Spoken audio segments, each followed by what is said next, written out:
This episode of The Gallop is an interview-only format, where Mustang news reporter Matthew Muren and Nick Bandanza sit with men's soccer captain Nicky McCune to recap their historic season. Let's get into the episode. I'm Nick Bandanza. And I'm Matthew Ho. And you're listening to The Gallop. Brought to you by KCPR 91.3 and Mustang News Sports. Welcome back to The Gallop. We have a special guest straight off of a Big West regular season title win. We have first team All Big West, 8 shutouts, 83% save rate, third in the NCAA, and only 4 goals conceded in the whole Big West season. We have our starting goalkeeper, Nicky McCune. How are you today, bro? I'm doing great. Yeah, thanks for having me, guys. It's good to be here. Of course. Coming off, so we'll get into the Big West game, but now a couple weeks post-season, you guys had such an incredible season, first time winning the Big West. When you think back on the season as totality, what are kind of your emotions going towards it? I'm extremely happy with how the guys performed this year. I mean, we have a really young team, a lot of new guys, and kind of just incorporating using everybody as much as we can. Like, no matter who you are on the team, you have a role, and everyone played a big part in getting us that Big West championship. So, yeah, definitely excited for future and more to come.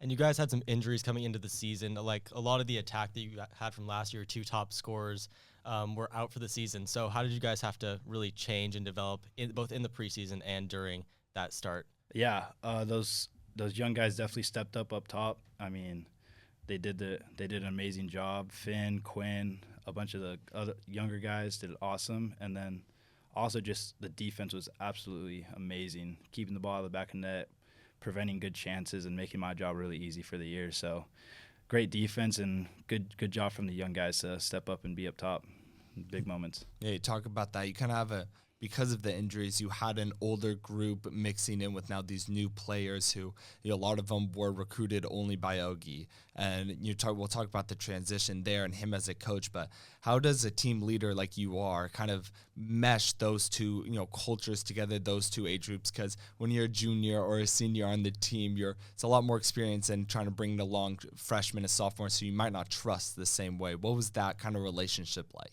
Just try to be around each other as much as we can. I mean, we're here in the summer. There's not a lot of other people here, and a bunch of team meals, team gatherings, and just try to really create good brotherhood within each other, and just be around each other, and try not to be weird about it or shy about like these guys. I mean, they're on our team, and they're going to be here for 4 years, and we want to be the best team that we can be. What type of bonding do you guys do? Is there one that like really stands out? Is there a traditional one?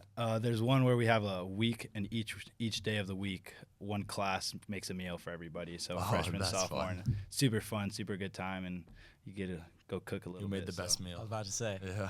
I'd probably say my class, we made a killer pasta. So, oh, nice. Can't go wrong. Exactly. Nice that's fun. And going into a little bit of your early time at Cal Poly, you had a lot of support from, existing upperclassmen. How did the help from both, goalkeepers who are, doing some mentoring and people like Nate Colley, Ashton Alonchi, who are great seniors here, help you in those early years? I mean, yeah, they're absolutely great guys, super nice, super welcoming, and always there in case I needed to reach out to them. So they did a great job. I remember my sophomore year, I just played against Oral Roberts, probably not my highest moment, but I remember after that game, all those guys surrounded me and made sure that I was okay and like did the best so I could come back and do better. But yeah, they were absolutely great helps to me and great support. So yeah. You talk about that, and now doing a little research, you're captain of your high school team, captain of this team. Talk about these upperclassmen. You are now kind of the upperclassman that a lot of guys look up to. Do you have like specific qualities that you try to like implement that were maybe taught to you by the older people that like, hey, this is how Cal Poly plays soccer, this is how we are as a culture wise? Do you try to like instill that within the whole team? I mean, yeah, a bunch of guys are all about that. We have great leaders on the team, and just incorporating like hard work on and off the field. And if people see you working hard off the field, then they're going to look up to you a little bit more. And I know a bunch of guys do that. Great guys like Jackson Miller, Joaquin Torres, those guys are always working off the field, and they're good at incorporating people, texting the group chat, and getting more people outside. So yeah, just stuff like that, and just being a inclusive person. Try not to exclude people out of anything, and just always trying to be nice to each other. Feels like the team has a really good, like, healthy relationship with one another. There's no egos kind of getting in the way. Would you say that's kind of like true? Yeah, definitely. I think there's a great mindset amongst all the guys on the team. So it's really good, especially with the freshmen and younger guys. So Yeah, that's awesome. And how do you think that helps, like, during the game, especially when you have a lot of people coming in off the bench? Just following you guys throughout the year, something I heard from a lot of players was the mentality of being the next man up and just being ready for any opportunity. How do you think having that sort of relationship really helped people, take advantage of the minutes they get and then being able to work in and without those sort of groups? yeah, I mean, a bunch of these guys come from high school and club level where you are the main guy, but once you get to college, you're no longer that guy. You got to share the wealth with everybody, and you're not going to get as many minutes as you want, but just trust the process, work hard, work for your years, and then when your time comes, just be ready for it and do the best that you can.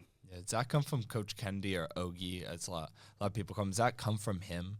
Is that kind of from the top down? Is that part of his mantra when he goes into stuff? Yeah, it's been a big part of his program when he came in here. Just next player up, and also next play. Just even though if you make a mistake, next play. If you do something good, next play. Just keep moving on. Like, don't worry about what's happened and work on what's coming up. And you guys had, if I remember, 2 signs in your locker room: hard work and intensity. Just how are those two, facets of the team just such a core part of this season? I mean, winter, I think, was one of the defining moments for this team. Is you're not getting games in, you're working out, and it's just a lot of running. It's very much a mental battle. So just having the right intensity and work rate throughout that winter quarter to make sure that when spring comes and when fall comes that we're ready and that we will be fitter than any other team. Yeah. We talked about it with the Ogie and him putting that up in those winter hard.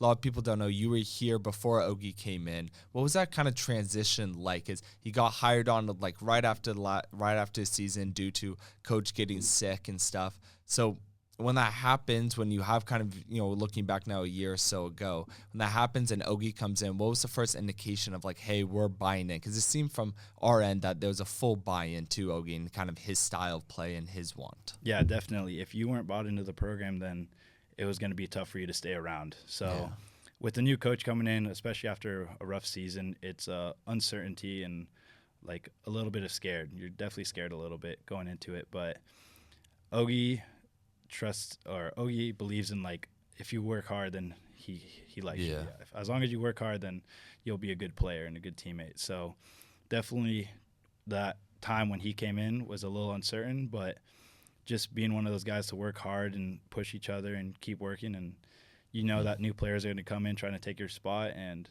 because I wasn't recruited under Ogie, I was recruited under Steve. Yeah, so which is different. Exactly. It's definitely different, but just trying to be that player that Ogie would like and Ogie would want on his team. So, yeah. Yeah, because only, I think, 7 players are on the team now from when Steve was coach. And how do you keep that core together and, keep the Cal Poly values really staying the same even as new people come in? Yeah. Those guys that left, a lot of those guys were our freshman buddies, those people that you first come into college with, and it's hard to see them go, but you got to keep moving forward, and those guys that were able to stayed for a reason, and they work hard. So just keeping those core values and keep working together and trying to push those onto the younger guys, because you get a bunch of younger guys, and now that we have upperclassmen that's worked under Ogie, we can implement those ideas into those guys early on instead of having to wait until the fall. Was there ever a moment in your time during that transition where you're like, hey, maybe I should transfer, maybe I should look a different way? The uncertainty you talked about, like, did that ever cross your mind, or were you kind of, I'm going to fight this out here at Cal Poly? No, I didn't want to give up on this program. I mean, I love Cal Poly. It's a great area, so I definitely wanted to stay here. And just because it was a change doesn't mean I wanted to give up or let go of it. I kind of just knew I had to embrace the change and work hard and keep going forward. And coming off, like, now a really good season, seeing a lot of those sacrifices really come to fruition, how does that feel, especially, on the first ever Big West regular season championship, even though, didn't end exactly as you guys would have liked? Yeah, I mean, it definitely didn't end how we liked, but it was still a great season, and we're more than happy with how it went.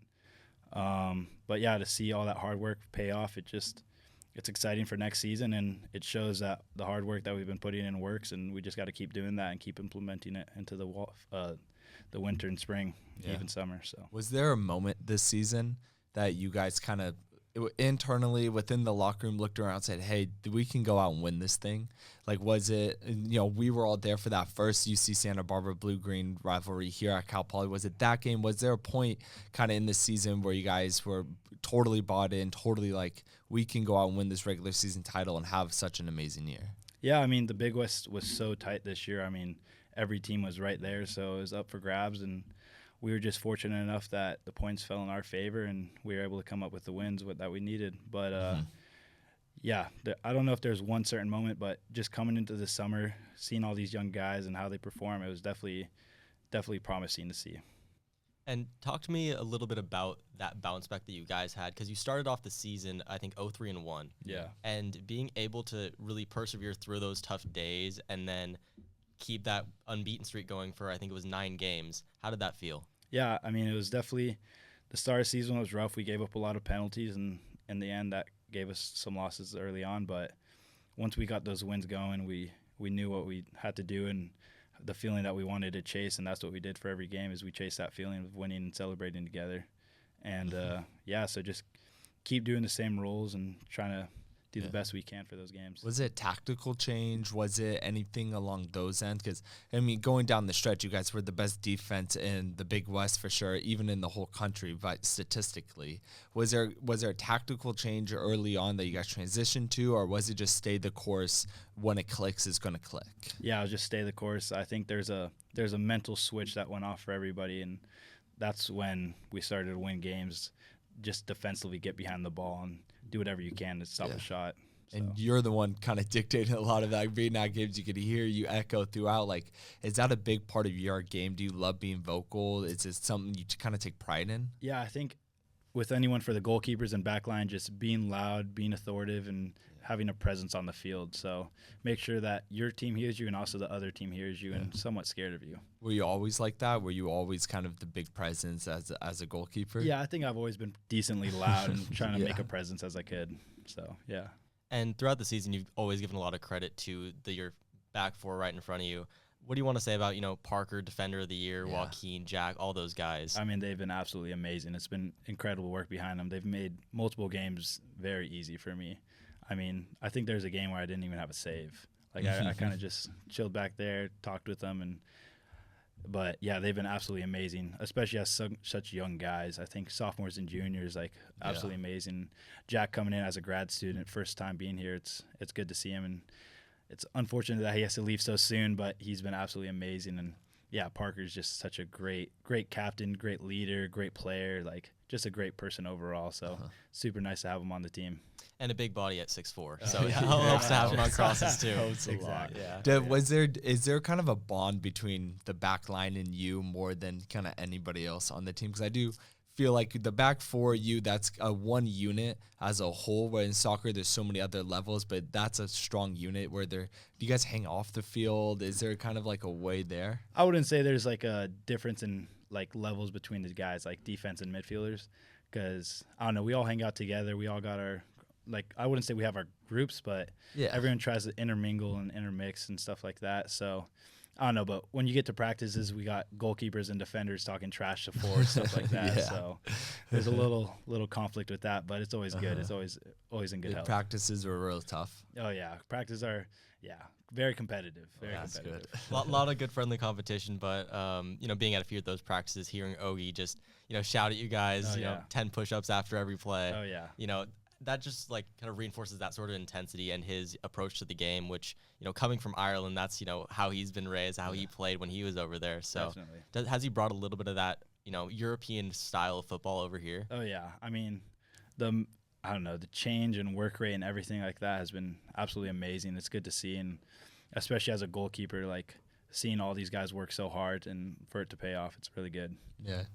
Did you see a change maybe from first season under Ogie to then a full off season into this season? Was there kind of a switch, a change, or was it just kind of how he runs the stuff and everybody got in? I think the change was everyone understood Ogie going into that second year. That first year, you're kind of trying to understand and learn from him, and that second year, we just understood and we're teaching each other more. So, yeah. And that definitely reflects in the record as well. I mean, you guys had a bounce back season, lost to UC Davis last year as well. how does taking a tough loss, how does that make you guys even more hungry going into next year? Because you still have a lot of your weapons. You have 3 of the back 4 coming back, yourself as well. How are you guys optimistic for this upcoming season as well? Yeah, I mean, I think a lot of the guys on the team hate losing. Yeah. Like, I think it's just a horrible feeling. No one wants to feel that. And some people may even say it's worse than, or some would rather not lose a game than win it. Yeah, than win a game. That loss sticks with you a little more. Yeah, definitely. So just being ready and understanding that every moment or every game's not going to go your way, but just doing the best you can and trying to prepare as well as you can. I want to kind of go into you. You grew up in San Ramon, which is East Bay area for a lot of people who don't know. There is a huge soccer culture. I grew up in San Jose, and I wasn't a soccer player, but my family was, my friends were, and there's such a huge soccer culture kind of in there. Can you speak to, was it always soccer? Did you play other sports and kind of fell in love? Like, where did that love for soccer come? Yeah, so I grew up in Carlsbad up until 8th grade. Oh, okay. Yeah, and then I moved up north 8th grade, But yeah, most of my life it's been soccer. There's a little hint of football in there. Being a bigger kid, I always thought like football would be fun and good for me. But once I remember I was in middle school and I kept asking my mom, "Can I go play flag football? Like, let me go play flag football." She's like, next season. And then I finally got to like 7th grade and I was like, I just want to stick with soccer. Like, I don't need flag football. Like, I love this sport. It's absolutely great. So I was super happy with it and just stuck with it. Yeah. And you go back up to the East Bay in the off season, and get back with some of those club guys, get back with that Cal Poly guys up there. How does that community sort of help you, stay sharp and develop in the off season? Oh yeah, I mean, there's a bunch of great athletes up there. I mean, a bunch of just all over colleges. Like, just because we're not on the same team in the summer doesn't mean we can't work out together and push each other. So there's always great pickup with some Stanford guys, UCLA guys, just all over Division I athletes. And it's a really good level, and you get to see a little bit different than you would in Cal Poly. So it's good. Yeah, that's awesome. When you grew up, I assume, in the competitive kind of soccer levels that we have. How does that happen? Because we've talked to other baseball guys especially, and it's probably the easiest comparison between the travel baseball circuits. When you go around now, when you look at the Big West, you probably played with or against a lot of the guys throughout the conference. How's that kind of relationship like when, like, hey, I knew you when we were 14, now we're playing when we're 20 in D1 soccer? That must be kind of cool. Yeah, it's super cool to see familiar faces as you grow up, and especially guys that I played with. I remember I played with this one guy, Chris Villa, and he was playing at Fullerton. So just super cool seeing guys like that where you played together and get to see them do well, and now you get to compete against each other. It's a super cool feeling. Yeah, that's awesome. And it kind of just solidifies that point that, it really is a community, soccer, and you meet some of your best friends here. That was something that, Nate was talking about, how he has just, met his people through the program, and now leaving, he's just going to take it with him. Yeah. Do you think you're going to, hopefully have a few more years with us, but, once you're, heading out, just remember this really, really fondly? Oh yeah, definitely. I mean, so many great guys on this team, and just, you're surrounded by people that you want to be surrounded with. Just a bunch of fun guys. They all want the same as you do and somewhat similar goals as you, and just super excited to see what comes after college with all the guys as well. No, that's awesome. And I want to talk about, we talked about it a little bit earlier. I want to get a player's perspective from the blue-green rivalry. Okay. From the fans' perspective, it's awesome and fun, but players, especially at Cal Poly, when there's maybe 3 feet from the end line to the stands right there, from the goalkeeper's perspective, as you guys play, what is that rivalry like? Does it mean more inside the locker room as well, or is it just another game? I mean, it is just another game. The points are the same and everything like that. You got to score a goal. But there is a different energy to the game. There's a lot more intensity, and we try to bring it to every game like that. But just because the bigger crowd, sometimes you're going to feel a little bit more nerves and stuff like that. But once you get past that first 5 minutes of the game, you're locked in. You don't hear the crowd anymore. You're just focused on the game at that point, focused on the ball. Yeah, no. And, you guys pulled out a great win in the first leg, but down in the second leg in Santa Barbara, talking about that was a really tough game that you guys pulled a point out of. Yeah. And you had some amazing saves, a tip off the bar, and then following the rebound there. Just talk me through a little bit of, those high pressure situations. What are things that are going through your mind, or is it all instinct? Just trying to stay focused on the ball, trying to stay ready, and I mean, in that moment, that crossbar save was one I'll remember for sure. Yeah. But, that crossbar save comes out. I actually made a mistake. I stepped too early, and I dropped back, and I had my hands high, and that was the only reason I could get my hands that high. So I was fortunate enough to be in the right spot at the right time. But that's soccer a little bit. Goalkeeping is a little bit of luck, and fortunate enough I had that with me on that game. And I was on the other side of the field when you made that save. Got it on camera, luckily.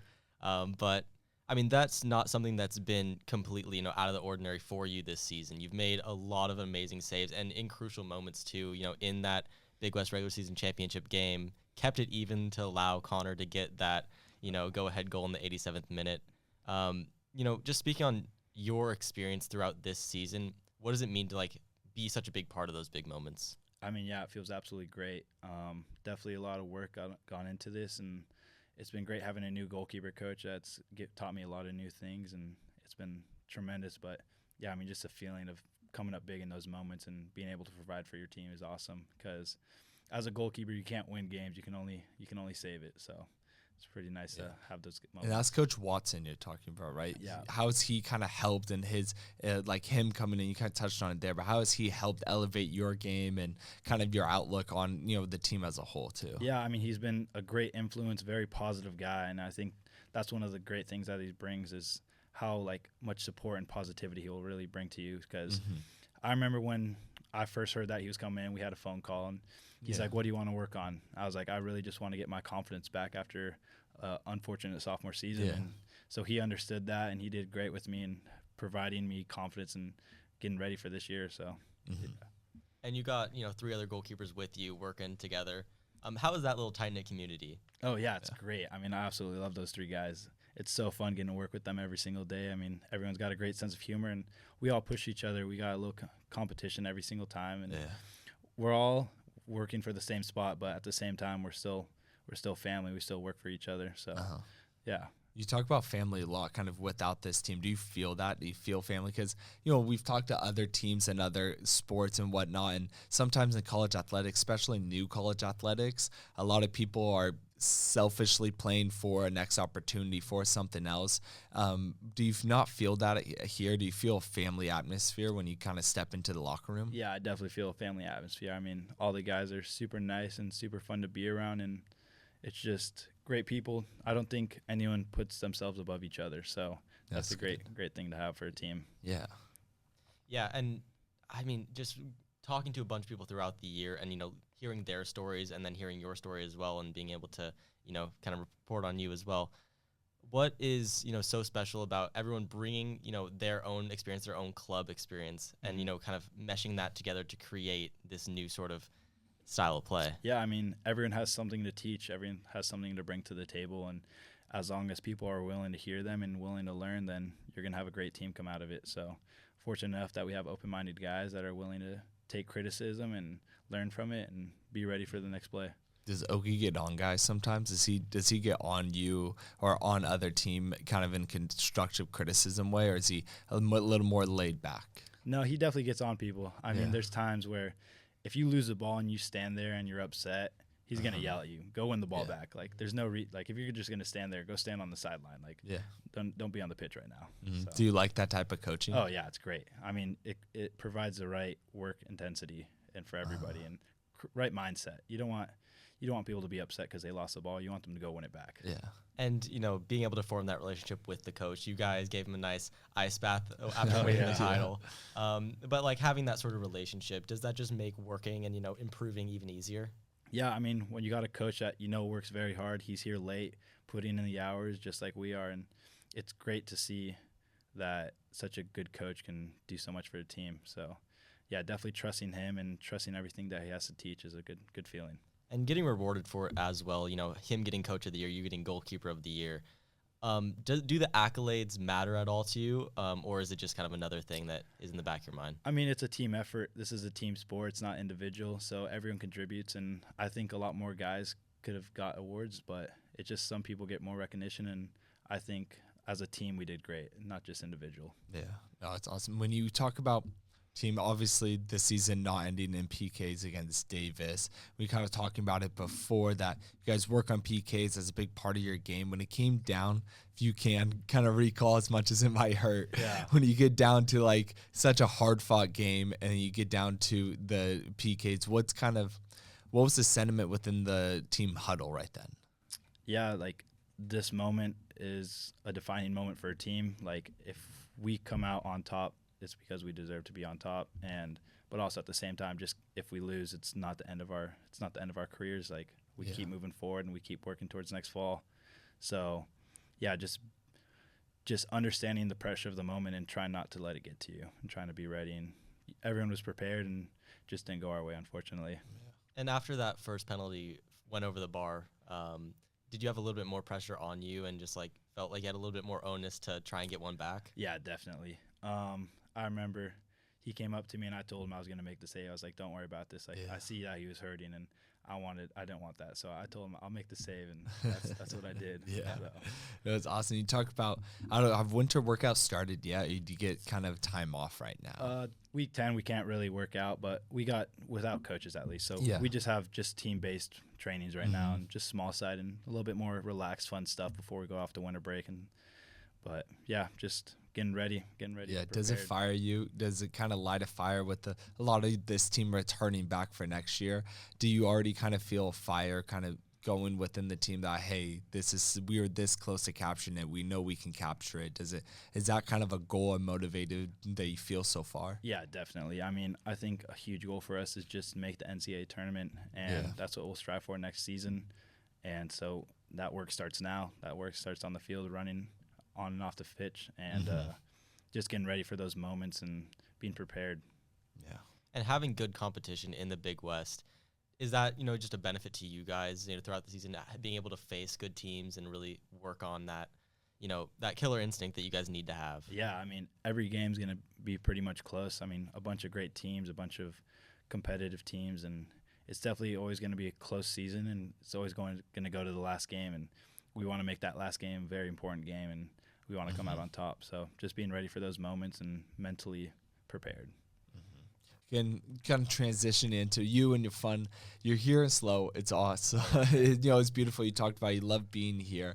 What is kind of like an off-season look for the soccer team? You talked about in the summer. You guys are here when a lot of regular students or the town kind of ups and leaves. What's kind of like your personal relaxing way? What do you like to do on an off day? What's kind of like those type of vibe? Yeah, I mean, we get a bunch of guys on the team love to golf. So we'll go up to Morro Bay and go golf a little bit. And it's a great time, nice relaxing, as long as you're hitting it well.